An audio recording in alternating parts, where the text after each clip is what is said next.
I don't know if you know this about me. I collect romance comic books from like the 60s and 70s. Or shut up! Shut up!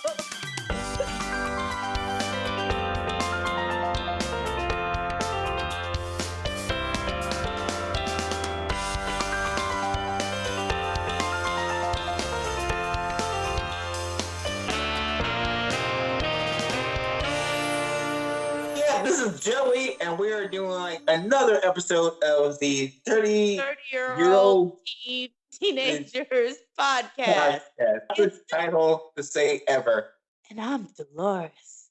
And like today, we are traveling to a different high school, and we will be talking about One Tree Hill, episode 1 through 6. Yeah, this is a very different show than Secret Life of the American Teenager. It's a little bit different. I like the focus on the music. Like, that's one of the things that separates it a lot from other teen dramas. So like this show came out in 2003. It was at this like good point of music where you have like punk rock meets, I don't like to use that word emo because emo was not used properly, but it was super cool to like those older punk rock bands. First thing first, what do we think about the theme song by our boy Gavin DeGraw? I don't want to be anything other than what I've been trying to be lately. Sorry. Copyright. I feel like you get three. I'm following Vanilla Ice rules. I get 3 seconds of sampling, and I think that's fine. Gavin DeGraw sues anybody who uses his music. Actually, a little factoid. You know that Gavin DeGraw has an issue with like performing this particular song live because I believe it's like Warner Brothers that actually owns the song, and Gavin does not own this song at all, so he cannot really legally do the song live anymore. But let's talk about One Tree Hill. Cerebral. It's a lot more real. I think a lot more relatable. It centers on the story of 2 half brothers by the name of Lucas and Nathan Scott, who share, spoiler alert, a father by the name of Dan Scott, and a mutual love of basketball. This is like, obviously, compared to a Secret Life was a very insane show. One Tree Hill kind of goes with the stereotypical teen drama kind of like set up. You have this like brand new kid who is like Lucas, who is not like a brand new kid in town, but that's how everyone treats him who's been there since whatever. He sees this girl, he likes this girl, and he wants to be into the mainstream high school life. That's what, Brandon Walsh did. That's what, Dan and Humphrey did, was like Gossip Girl. It's just a typical kind of teen drama storyline here. Because again, Lucas is not this brand new kid in town. He's been in like Tree Hill since like day one. I think this is kind of a metaphor how there are 2 worlds in Tree Hill. Like, there are people who belong like in the popular and wealthy circles versus the working class. There are 2 worlds in Tree Hill High, and it seems like once you can make that crossover, you're in a completely different universe. But Lucas isn't really poor, No, it's weird. Lucas it's very odd that they consider him and Karen to be poor when she's running a business that's like serving like fancy little snacks and coffees and teas and selling books and things.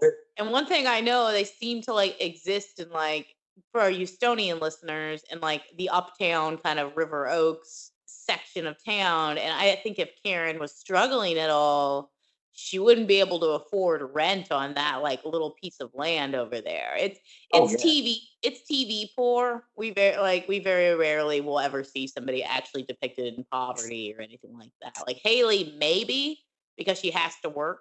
Like, but you never Uh, really see her home.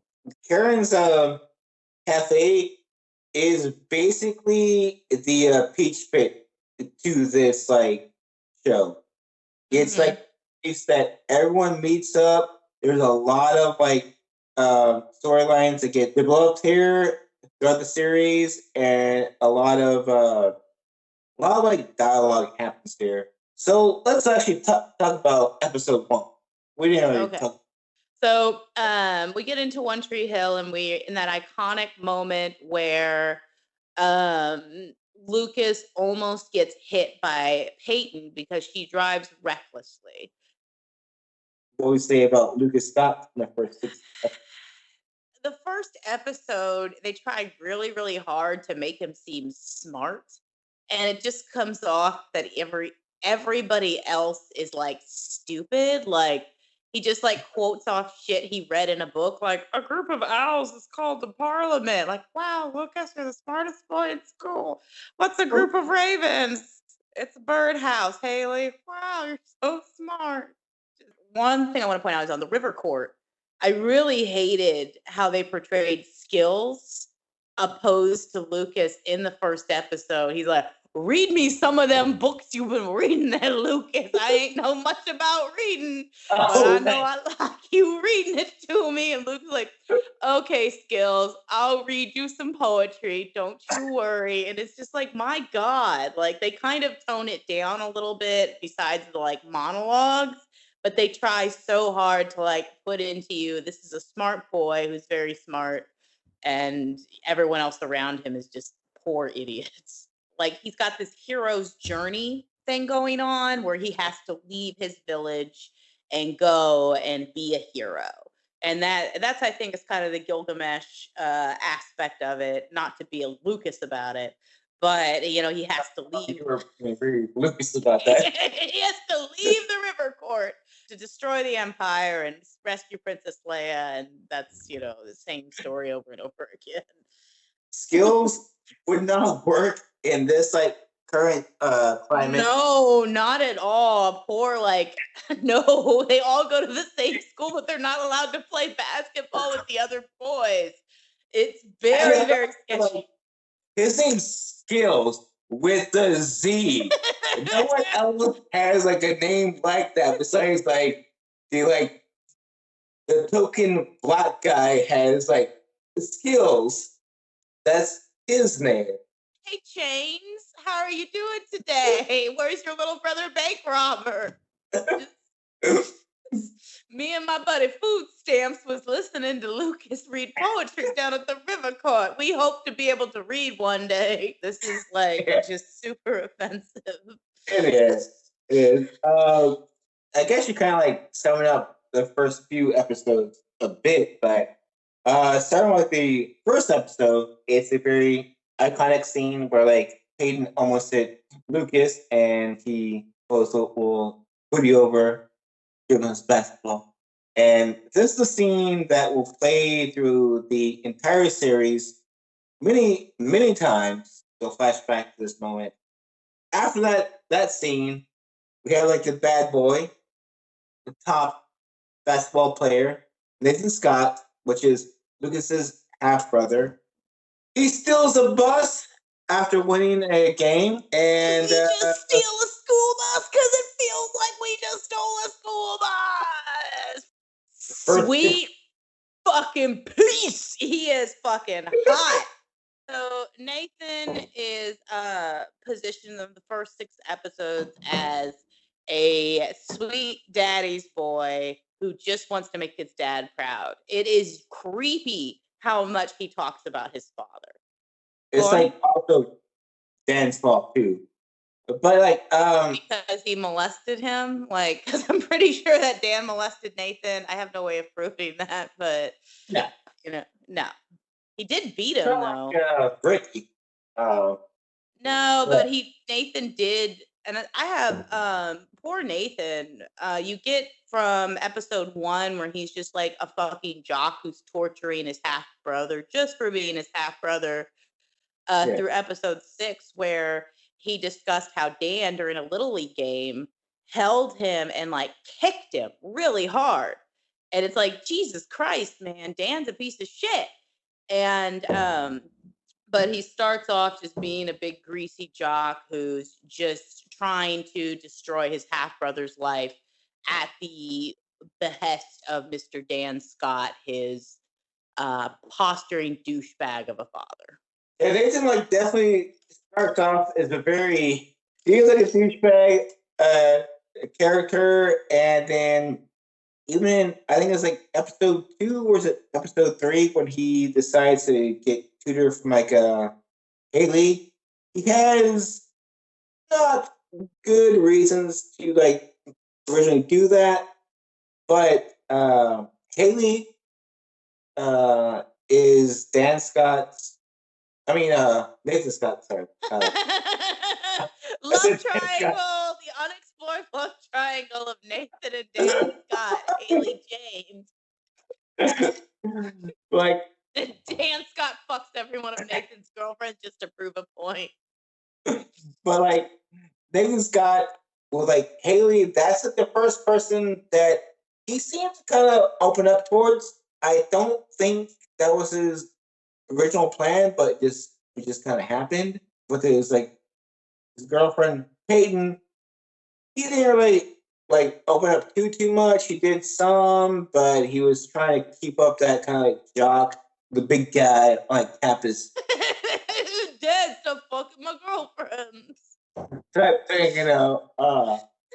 So I guess going back to like the characters on the show, Peyton Sawyer. Curly-headed Peyton is best Peyton. I will go ahead and fight anybody.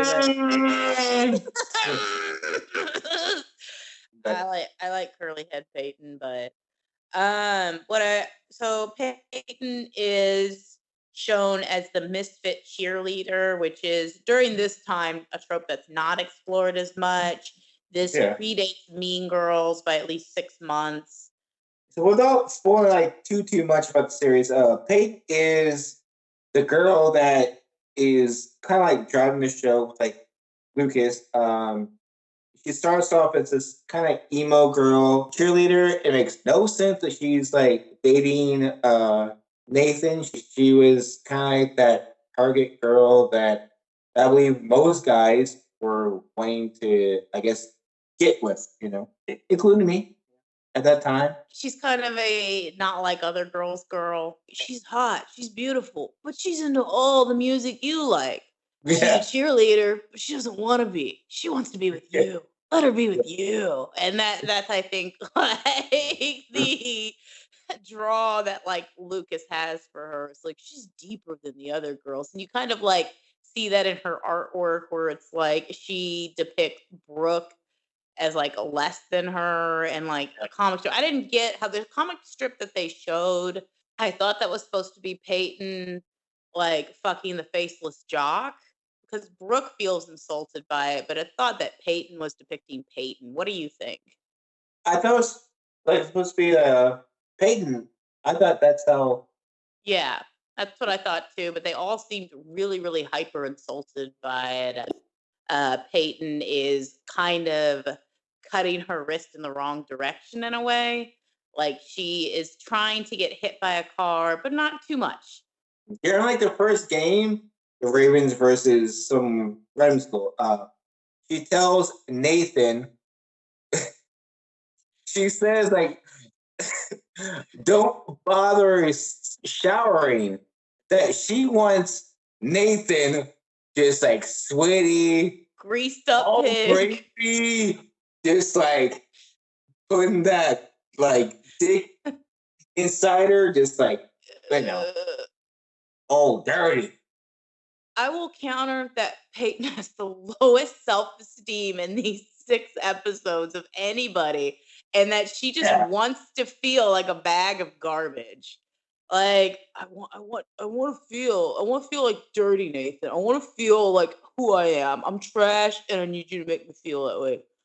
Okay, Peyton. That's fine. I didn't actually hear what you said because you're worthless. And like Nathan treats her like trash. It is hilarious to see the juxtaposition of Nathan and throughout the episodes. He lights up when he's with Haley, who backstory, Haley is the smartest girl in school. She's super studious, and all she wants is a good future. But they walk to this is I don't know if you remember the movie Walk to Remember. It's Yeah.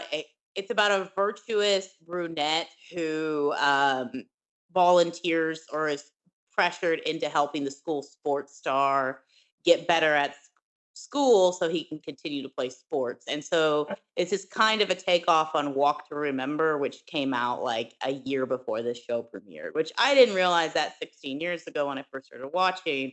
But I yeah, either. yeah. And we're going. So the first episode, anything I wanted to cover right quick. The first thing with the first episode, we meet most of the characters. Brooke is not in this episode at all. Though Sophia Bush's name is in the beginning credits, but she's not in this episode at all. Again, like the whole like Lucas and like Peyton thing starts. You see Lucas like perving out like Peyton's webcam. Her like webcam thing, I've never got. It made no sense. But I think it was just like a long, I guess you would say, con for an episode that comes later on. And I don't want to give any spoilies for people who haven't listened, but I think it was all to build up to that one episode. Because after that, I don't think it's like really a thing anymore. So this is like the episode that like Nathan basically challenges Lucas 1-on-1 basketball game, and they do it at the river court. Lucas is told, "Hey, man, you can actually be a varsity player because coincidentally, They steal the school bus. They get busted, of course, but the star players of the basketball team have no repercussions. Nathan, Tim, and a couple of other weirdos get to stay on the team. And this leaves, I guess, Whitey open to recruiting new talent. So Whitey starts cruising in the Whitey mobile. And I'm sorry, if we haven't covered this, Whitey is the head coach of the Tree Hill Ravens. Fantastic character. Everybody loves Whitey. He already has the Whitey Ford Field named after him. And he's cruising around the river court, and he goes and tries to seduce Lucas Scott into the team. Keith Scott was like the one that like told Whitey about like Lucas.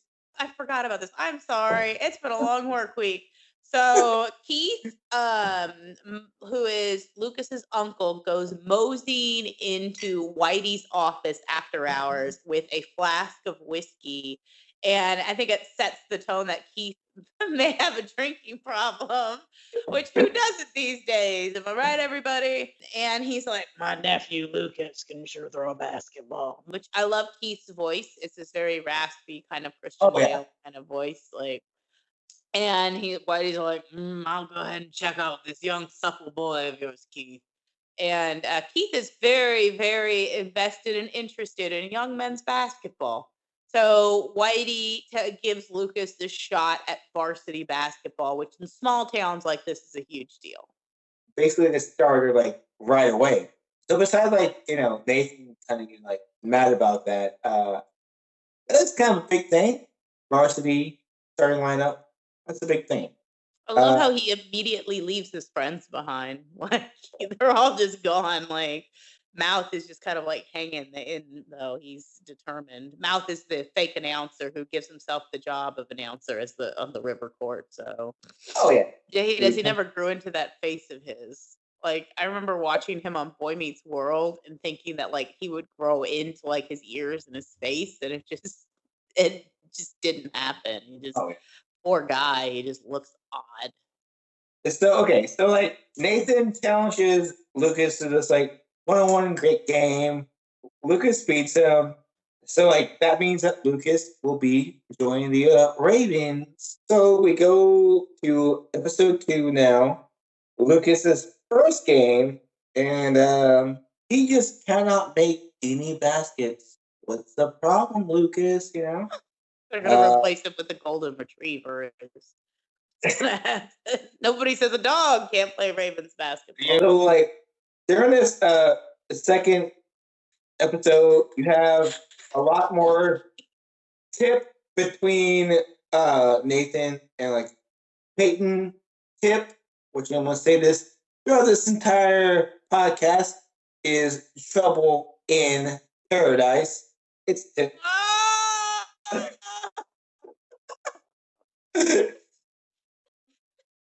He's very proud of himself right now. So one thing about episode 2 that I want to bring up, Lucas submits Peyton's sketches. Peyton is a emo artist. She makes these sketches, and she was going to submit some art to like this Thud magazine, but she decided not to. But then Lucas decides to submit it for her without her knowing. Are you cool with that idea of him doing that? I think some people need encouragement. I would say that it's okay. Like, he saved her artwork from the trash.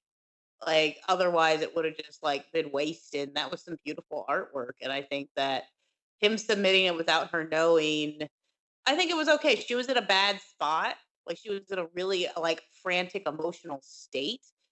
I can't say like I'm not a mental health professional, though I did have a degree in psychology.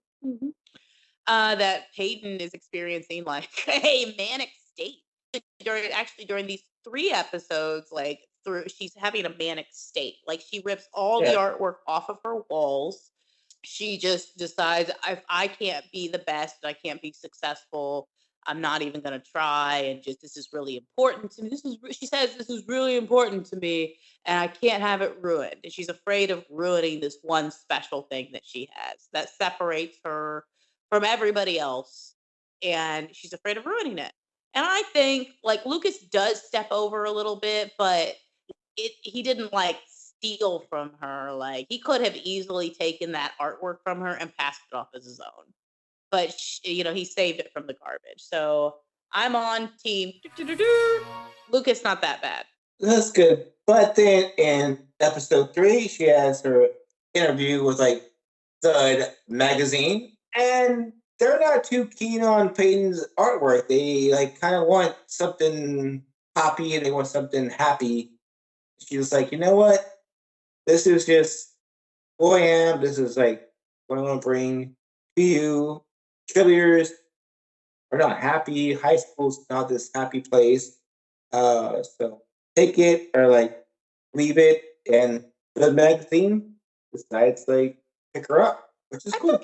I thought it was a little odd because Thud magazine seemed like this super artsy alternative magazine, and then they say to Peyton, "We want happy, fun stuff, and we don't want your dark stuff." Yeah, that was like odd.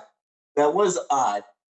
Thud magazine in these first 30 episodes has brought up being this like alternative magazine, alternative, a very positive view on high school. This is a picture.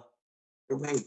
I don't know. Maybe they're being funded by like Dan Scott donations or whatever. It's like they want to make sure that high school looks as good as possible. Because I will not donate to your magazine anymore if you don't do that. I'm Dan Scott and I run this town. Hashtag Dan Scott Motors. Hashtag Dan Scott best ever. So this is the episode that we actually meet Brooke. Brooke is like Peyton's best friend. Again, it doesn't really make sense why they're best friends, but it just kind of works. Because like Brooke is a super kind of slutty, kind of popular cheerleader. Really loves cheerleading, and stuff like that. Peyton emo and stuff like that.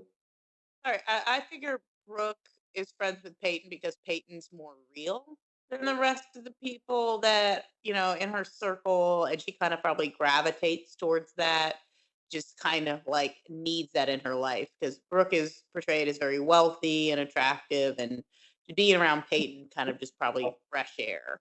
Let's talk about her throwing herself at Lucas, who like just kind of ignores her advances, and she's probably like never experienced that before. Yeah, so like that happens in like episode 3 once like Lucas like gets a shot back. Like, Lucas makes the game winning shot to like the Ravens 7-0 on the entire Yeah. season. So like Brooke is like enthralled with like Lucas. She basically wants to like give it up to like Lucas. She's like, hey man, let's like have some sex. Let's you and me, penis, vagina, in your back seat, like half nude. Whitey saw me with my titties out. Let's like. Yeah, did Whitey see her titties? Is that what happened? Because he gives Lucas the wink, like there's a half-naked cheerleader in your back seat there, boy. And I would say so. I think he should be concerned about his basketball players getting girls pregnant. But I guess, he doesn't care so much. Like he did have that happen at least once before with Dan and Karen. One time. It was one time. He doesn't want his basketball players being like taken from him for like fatherhood and young marriage. But Brooke is in like the first scene of like where Brooke is like, you're kind of given the vantage point. She's in the back seat. She says one of the best lines of the series. And it's like, did you feel it? And Luke is like, what? The moment when everything changed. And like when Lucas is now like one of them. Like he is taken from the world of the river court to the inner circle of Tree Hill. Like now he's made it, so to speak. So that's the first time you see Brooke. She's fun. That's one way to describe her, other than slutty. She's just having a good time. Like she's really enjoying high school. Like when she leaves her bra in Lucas's backseat, which is probably on purpose. Because if I look like that, I'd have fun too. Like that's just how I would live my life in high school. Because you're only gonna look like that once. And he brings the bra out of his locker and like he's kind of like dangling it, like I'm not gonna touch that. It's a bra. I was on a girl. You. Brooke, at this time period, is kind of a hoe. Who's around with the entire basketball team, apparently. So I don't. Do you think she slept with Tim? no, not him. Yes, but everybody but Tim. Brooke. And like Tim's like, oh man, come on, man. So our boy Tim is like Nathan's like best friend. Though Nathan doesn't treat him like a best friend. Just like an employee is.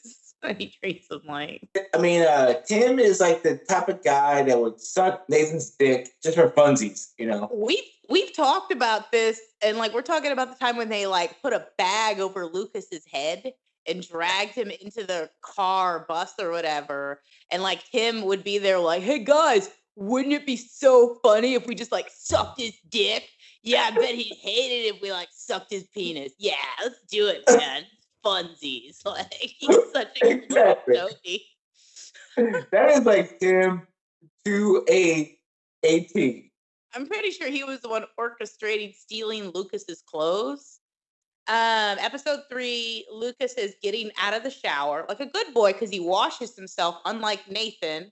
And he's got like 2 basketballs he has to carry to cover his groin area and walk out of the shower in the most homoerotic vision of this entire show. Mwah! Beautiful, beautiful boy. And like he's cut, like he's fucking cut. I'm not saying this is a horny American. I'm just saying this for all Americans. He is a horny boy, or beautiful boy. I'm sorry. And I can guarantee you that Tim orchestrated stealing Lucas's clothes so that he had to walk out with nothing on. That was kind of a trope for like since like the 80s that you would like haze people by stealing their clothes, which is weird. it's a bit homosexual to like steal your like fellow It's just player. bros. It's just bros being bros, boy. You ever just like kiss another bro, Nathan? It's just like you're just having a good time. That's all. Nathan. But anyway, back to One Tree Hill. My Yeah, favorite part of the across the 6 episodes, not just one episode, you find the burgeoning love story of Nathan and Haley, which is yeah. adorable. But I also believe that Haley, she knew what she was doing. She was not going to let a hot piece like Nathan slip out from under her. Okay, Haley is a top like tutor in like the entire school, and like Nathan's failing classes. He's like making D's, like making F's. His like original thought was that he was gonna get Lucas's best friend Haley tutor him, and like maybe they would get together and all that, and all that, He did the penis and vagina hands. That's what he Yeah. did. But When their first study session, instead of a tutor session, she picks the most romantic spot in town for them to have breakfast and study at. And she has this wall of coldness, like, I'm not gonna fall for your tricks, Nathan. I know what you're up to. It's like, girl, you picked studying with him on the river walk or whatever in like Tree Hill Town instead of a library or a coffee shop, and you're overlooking the water. And it is so sweet. This is like my favorite moment in teen drama history. I just love Nathan putting that bracelet on Haley. Favorite scene, whole show. I Like, mean, obviously, it's like the scene that's like flashback the most. you can go on Etsy and buy Haley bracelet. You can buy Haley bracelets that people have made. Like, people fucking love this bracelet. These two have electric chemistry. I think that like nobody on Yeah. the show knew how good it was gonna be. Yeah, he takes the Cracker Jack bracelet. He's like, oh hey, I'll put this on your wrist. She's like, I don't want. And she has to fight her. He's like, putting it on your wrist, little lady. And he puts the bracelet. He's like, okay. And she keeps it on like the whole time. Like, you see Yeah. the bracelet popping up throughout these 6 episodes. Yeah. And it just like becomes like thing. She likes him. I know Haley likes him, and she's smarter than him. So she manipulates the situation. And throughout the whole time, Luke, it's like I think the writers originally were going to have a Lucas Haley thing. I think that was the original thing, but they kind of felt that chemistry between the actors. And we're just like Nathan Lafferty and Stephanie blah blah blah, because I can't pronounce her last name. And they just like, let's go ahead and go with this romance. And they did, which I think was really smart on the part of the writers. Because there are Oh, other shows where they push characters together that shouldn't be together. Yes, I'm talking about Leonard and Penny on The Big Bang Theory. But they should. Joey's giving me a look. I know, like Nathan's original drive was like kind of make like Lucas mad. What happens is like Nathan like really opens up towards like Haley. He starts talking to her like as an honest person. I think he like started that as kind of like a move to get with her, but then I think it started. He just realized, you know what? This is a girl that I can honestly talk to. I can say what I'm going through with my dad, with my family, with basketball. We haven't talked a lot about Dan. I mean, we talked a little bit about him. He's just such a fucking asshole. Like, he's Oh, just everywhere all the time. like Dan Scott, I would say this: he is the all-time worst drama TV. history. He is like the worst father ever. Oh, he's a Uh, piece of shit. yeah, and he just gets worse.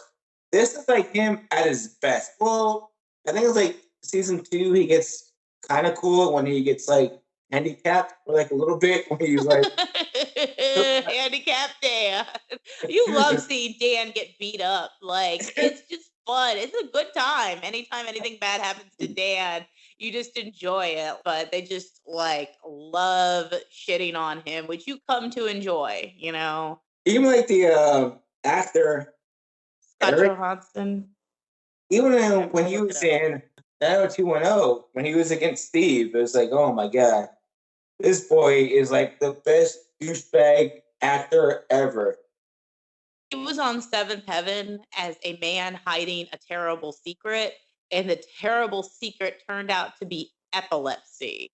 And it made like no sense. Was there like another secret this man had and they had to hide it? And this could also be in the Seventh Heaven extended universe. Maybe. We'll see. I wouldn't think I so. count it. I count it. Dan Scott Oh, went to Seventh Heaven down. And no, it didn't. Not this time. But yeah, so he played a man with a terrible secret. The terrible secret is epilepsy. And that's how the show ends. Like, we don't care that you have epilepsy. That's okay. And it's like, what the hell? That's not a secret. Like, that's not that's like what, anything that bad. Oh, listeners, we will get to Seventh Heaven one of these days. I fucking love that show. First 3 seasons. The first 3 seasons of every drama are you like if it's a good show, they're great. And then after that Oh, it falls over. It's like I think every drama should have like 4 or 5 seasons and just end it at that because it just when people start leaving and going to other projects, it just kind of fizzles that's out. And why I almost want to say Gossip Girl is maybe the best teen drama ever because they knew when to stop it. They say, you know what? That's it. 5 seasons. We done. I want to say something about the beginning of episode 3 that goes into the end of the episode. So like when like Lucas Scott lost his shot, he could not make yeah, a he did. basket. It's like so he was like he had this like hindrance of like father Dan Scott watching him. His second game with the Ravens, Lucas Scott decides to take off his like last name. He like takes off the Scott name, which I think is kind of weird. It's like, is it Velcroed on? It makes no sense. I don't think it's legal to actually do that. He takes it off. He doesn't have a Scott name. He has a blank name. This goes into the whole burning boat episode, which is saying Lucas Scott like burns his like last name little Scott jersey thing into like the burning boat. The burning boat is like a yearly tradition where you kind of burn your like mistakes or like burn anything you want to forget about, like move on. Yeah. Are they allowed to do that? Like they just send off this like burning pile of rubbish into the ocean or lake or whatever it is. Do they like clean it up? I just wonder the legality Probably not. of this burning boat. It's like we're putting everything on here: tires, gasoline, whatever made you sad last year. Just throw it on the boat, and we're setting this bitch on fire. And they do, and nobody questions it. I assume that they're okay with pollution because the poor side of town will deal with that later on by the river course. That's why Mouth looks like that. He's been polluted by like toxic air coming off of the burning boat every year. So, Can we talk about their pants? I'm sorry. Mouth and Jimmy are wearing khaki pants.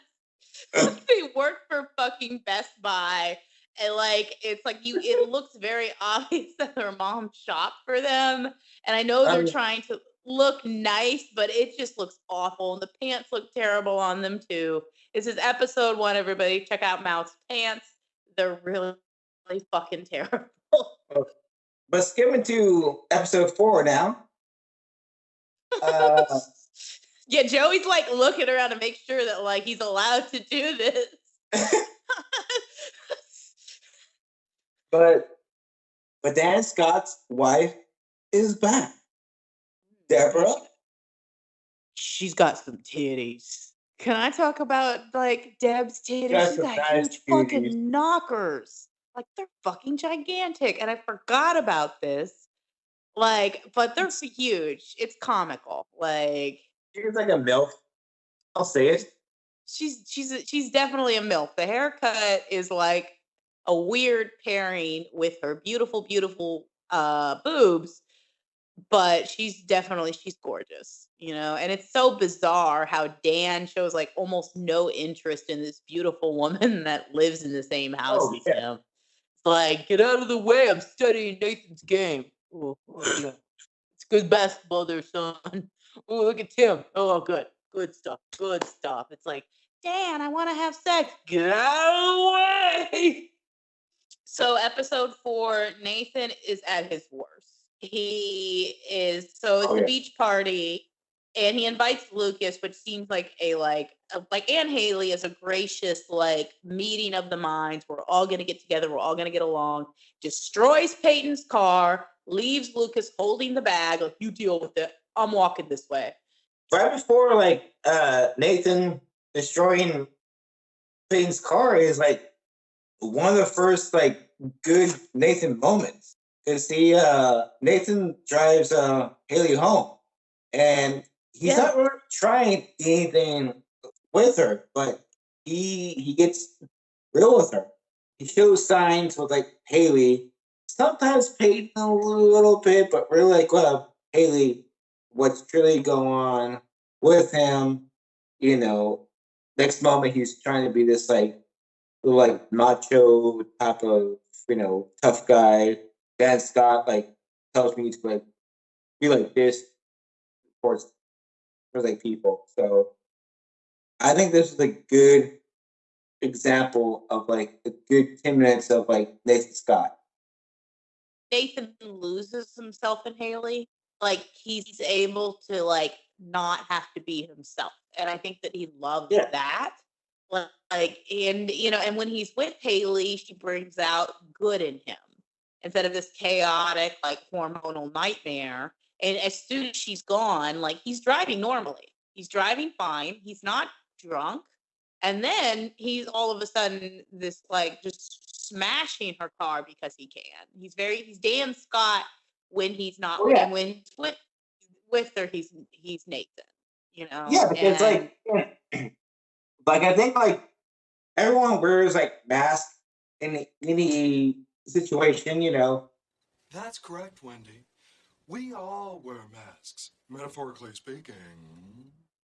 You wear like how you want your family to like see you as, you want your like friends to see you a certain way.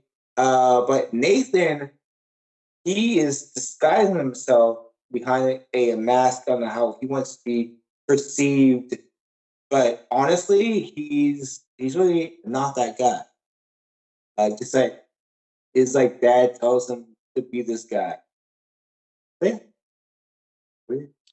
I think there's some Dan Scott, like, probably if he had somebody like Haley in his life, may have been a better person. Like, if he had more of a just a better influence, because you see flashes of who Dan could have been. Because at one point, I think it's episode 2 or 3, where he's telling Nathan, "Look, you can quit basketball. You're going to work a 9 to 5. You're going to sell cars to people with bad credit, and all this bullshit, or you can be somebody."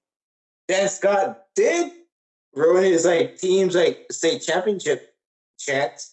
Yeah, because he tried to lock horns with Whitey, and that's Whitey's team. That's what I love about Whitey. He doesn't take shit from these like teenage basketball players. Whitey has been a head coach for this high school for like 30 years, which is ridiculous. 18 years prior to this, their storyline, Whitey benched Dan in like the third quarter. He told Dan, "Hey, in the fourth quarter, come back in the game," and like Dan refused to play. He said, "You know what? You benched me, so I'm gonna sit down. This is my team. It ain't Whitey team. It's Dan Scott's team." And that's what he's trying to, like, he's trying to fuck up Nathan's life. He says he's trying to do better by Nathan than he did for himself, but Nathan has to more in ways like, "This is my team, boy."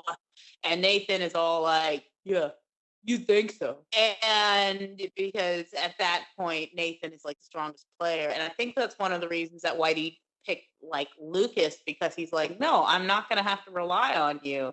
Lucas Scott in episode 5, after this whole like paper article brought up like the whole like the Scott family tree, like Dan Scott, Nathan Scott, Lucas Scott, And Lucas Scott gave a very dramatic kind of like sentence, like, "I want to change my name. I want to change my name, Mom. Let me change my name." It was a very dramatic scene. There's like dramatic music. I'm trying to. You can't. This is a podcast, so you can't see me, but I'm narrowing my eyes. Mom, I don't want that name anymore. Okay. And Karen, all right, you be Lucas. I'm gonna be Karen. And it's like, Lucas, you know who else has that last name? Your uncle. He held you when you were a baby. He basically like, gave like his mom this like, but Mom, look. Yeah. Lucas, your father was going to marry me, and then he didn't. And I'm going to tell you that Karen has not processed anything. Like, she's still talking about this shit like it happened like today. So Karen is just not processed anything. She's like, look at these girls from high school still doing their shit. And I want every girl in her high school class get married at 18. Seems like everybody has like kids the exact same age, and they all went to high school together and all graduated from the same class. And it's like, I guess small towns. You know, like Booster Club? Yeah, like the fucking like Karen on the Booster Club or whatever. And it's like, oh, you have such a nice little cafe. And I'm like, fuck you, that cafe is really nice. And she seems like she's doing really well. And then there's one scene and where Luke is like, is this how you want to live? And it's like, okay, y'all have to fix the pipe. Like, that's not like y'all are living in like the gutter and she's pouring herself out. Like, oh my God, yeah. I was like, honestly, there's like these weird moments within the first few episodes that they Barry and Lucas seem poor, but they're not poor. They have a really nice house. Karen has a nice business. She has like one employee, so she's not paying off employees really. And like, and it's right by the river, and that's a nice little town. You're gonna have crazy rich people coming in and spending their money on the weekends. And I know during the off season it might get a little rough, but you know, she's smart. Yeah. And so it's just like their idea of poor is like, Mom, look at how we are. We could use that money. And she's like, I didn't want your father having a say in how you're raised. They all make fun of me. Like, Karen's fucking bitter. Like, okay, I'm like, I get it. You have like a son by this dude, but you're not even going to see your son's first public basketball game because you're pissed off at his dad. Like, fuck you, Karen. Sorry. Yeah, like, she's the reason that Lucas does not want to join the high school basketball team at first. I know, like, she didn't like say that, but that's his whole vibe. Episode 5 is a big episode, honestly. That's my favorite. Sorry, there's so much stuff in episode 5. That's my favorite. The biggest like thing like that one, it's the father-son basketball game. Lucas invites Keith, his like uncle, to participate in the game. Dan Scott is into the game. He's like unhealthy looking at this game. He's like taking it like a very serious game. The rest of the fathers are not thinking about the same. They're thinking, whatever, it's a fun game. But Dan Scott is like, no, this is a serious game. I want to beat Nathan Scott. I want to beat my son one-on-one. So I'm sorry. How did the dads, like, after halftime manage to make up that 30 points? Because it was kind of bizarre to us that, like, all of a sudden they were like, he's looking at me again. He's looking at me. He keeps giving me this look like when old shoeless Joe over here. He got no shoes on. No, okay, so like what happened in like the fourth quarter, the last like final minutes, they decide, I don't know who decides this, but they decide to go 0-0 and do a basically next one to score like a basket wins the game. That's what happened. Why do they do that? Is that a normal thing? Is that a normal sportsman thing? Does LeBron do that from time to time? I think it's like one of those things that, like, because it's like father versus son, maybe they say, it's a exhibition game. Let's just do this, whatever. But yeah, so they like do it 0-0. Nathan Scott had like the winning basket in his hands, and he was like, "You know what, Dad? If you want it that bad, take the shot. You win this game." Dan Scott, he takes the shot. He wins the game, and Dan Scott's actually happy about it, which is pretty sad. Scott was hilarious in this, like how childish he was. He basically knocks his own son to the ground, and everybody's running to make sure Nathan's okay. Like, and like he's a little like, so I need to win this game, and it's like it makes no sense. And Lucas is the one who, in a moment of brotherly love, grabs Nathan's hand and lifts his brother up in the first moment of like brotherly solidarity that you see at all. And Lucas Nathan connection, like starting stuff. Yeah, like they're starting to like fall in love as brothers, which is really, really nice. And so they lose. And Keith is, he tells Dan off, of course. And it's I love episode 5 for a lot of reasons. My favorite is because it gives the big reveal about why Peyton is like has like a death wish kind of, and it's always running red lights because her mom died in a car accident running a red light trying to pick her up from school. I mentioned a little bit at the beginning that it's like a cry for help. This is like cutting her wrist in the wrong direction. She's trying to like hurt herself, but I don't think she wants to die. She just wants somebody to notice her. Like she's by, like, her father's off on a fishing boat and shit, and like she's by herself. She doesn't even have like a nanny or anybody looking in after her. She's just like on her own. And so she's running red light after red light after red light. The only person who takes any notice in this is Lucas. Why are you always rescuing me, Lucas? The one time, it's like the last like 5 minutes to this episode, that a car was about to actually crash into her after running a red light. She like stopped and she like cried because, again, it wasn't like a suicide thing. Yeah, but like Whitey brings up a couple of big reveals that Peyton's mom was a cheerleader, and like, oh, she was a wily one, that one. I'm like, what are you fucking talking about, Whitey? And they're at he's at the cemetery, coincidentally visiting Camilla, who is Whitey's wife, that he never could get word in edgewise, and like, way to complain about your dead wife, Whitey.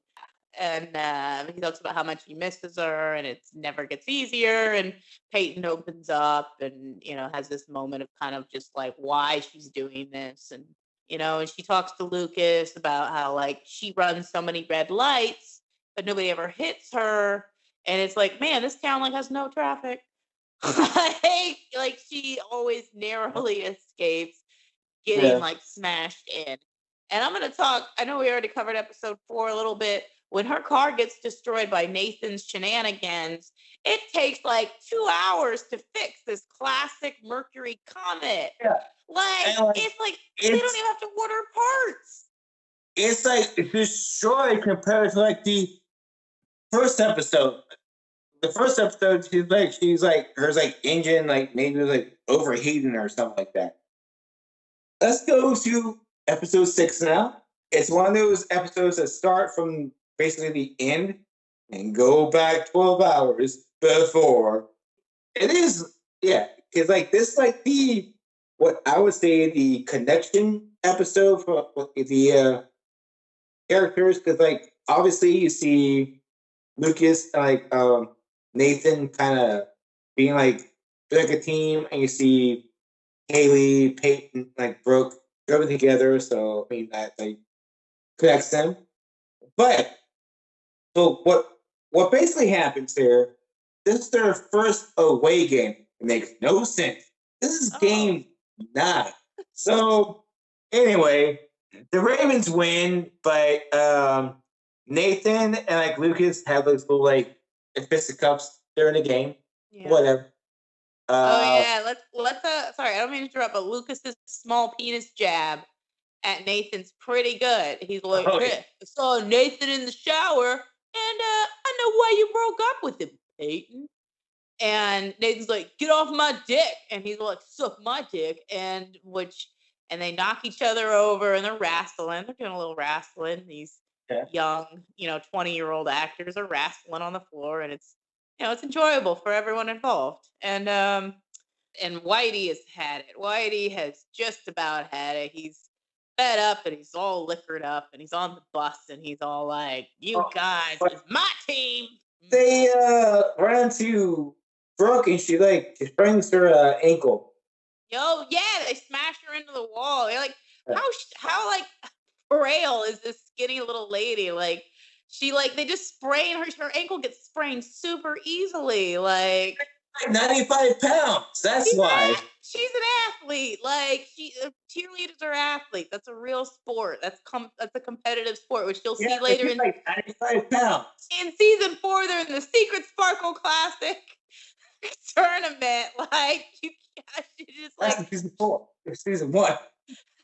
I just want to say that they are competitive, even though there's no. How come there's no cheerleading coach? Isn't that a little weird that they don't have a coach for this real sport? Like we're talking about. Actually, I think it would have been funny if Whitey was the cheerleading coach. Like, all right, you fat cows, I need y'all to get your shit together because we're going to the show. Silly, and just like that is true. Actually, yeah. Why don't they have a coach? I wonder if it's all their resources are bundled up in basketball because they share a space with the basketball players. They don't get their own practice area. So, maybe a small town would have no coach of cheerleading. It would have been such a fun dynamic on One Tree Hill to have a cheerleading coach that sparred with Whitey. Whitey didn't really have any rivals, but if Whitey had had another coach for anything that he had to share space with, this is for my girls, Whitey. You can't just be coming around here using up my cheer space because my girls are athletes too. It's your girls are playing with pom poms and my boys are playing a man's game. Then they made out. It would have been a fun dynamic to introduce into the show, or Whitey again having to wrangle cheerleaders at the same time. For the most part, it seems like it's a cheerocracy and Brooke is in charge. So it's yeah. That's what So Brooke is the head. But somebody has to arrange those buses and get shit. I don't know who's coordinating uniforms and practice times, and maybe Brooke is so hyper organized that she's just doing all this because they show her to be really smart. So somebody's fucking doing all this shit for them. The Ravens' outfits, what they were wearing, there's no way a high school would approve of what these girls were wearing as cheerleaders. I'm afraid to Google high school cheerleading uniforms or I'll wind up on a database, but because I Google high school cheerleader murders baby. Oh, that's fun. Uniform. Okay. I guess, yeah, you're right. Yeah, because they have the whole fucking midriff and shit. Yeah. There's no way a high school would approve that. It just shows that Brooke is in charge because she wants her girls to look their hottest. Brooke is very into the sex. I think she's focused on being hot. I don't think Brooke, at least in this part, is probably more I don't think they're competing cheerleaders so much in this first few episodes. They're just for the boys. Also, Brooke's flirting with Lucas. I just enjoy it because it's like this cat and mouse thing of just like her just popping up like in front of his locker, like, "Hey, cutie," and he's just trying to live his life and he can't because his supremely beautiful like girl is just like there. Feel bad because Peyton obviously likes Lucas. Like it's very obvious, which they talk a lot about in episode 6, who likes who. Like Brooke Yeah. becomes the mouthpiece of the audience in episode 6 when she's all like, I think that Haley likes Lucas, but Nathan likes Haley. And who do you like, Peyton? Who do you like? And it's obvious that Peyton likes Lucas. Oh And they yeah. have a thing. She made him a mix CD. Back then a burn CD was just like that was just like come and me. Like that's just the rules, you know. There's a big like thing in these first 6 episodes, who's gonna kiss who the first. And it hasn't happened yet. We haven't gotten like a Nope. real kiss yet. You know, and it's like I don't even think we've seen Nathan and Peyton really kiss. Like they've just been like around each other fighting or Yeah. Nathan being just talking about his father. No 17-year-old boy is that preoccupied with his daddy loves him or not. Like I don't. I disagree with that a lot. You But disagree? Were you when you were 17 writing Joey plus daddy all over your notebooks? I'm sorry, he's in bed with this beautiful curly haired girl, curly hair, best hair.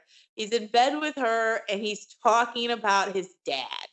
that's what he wants to talk about sometimes. All the time. He's like, Yeah. I bet him and Peyton could be in like the throes of like passion and be all like, my dad taught me this position.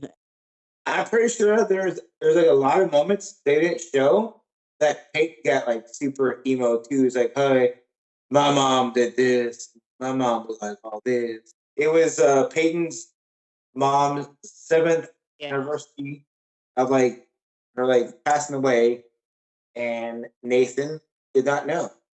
And he should have known. And like he didn't listen.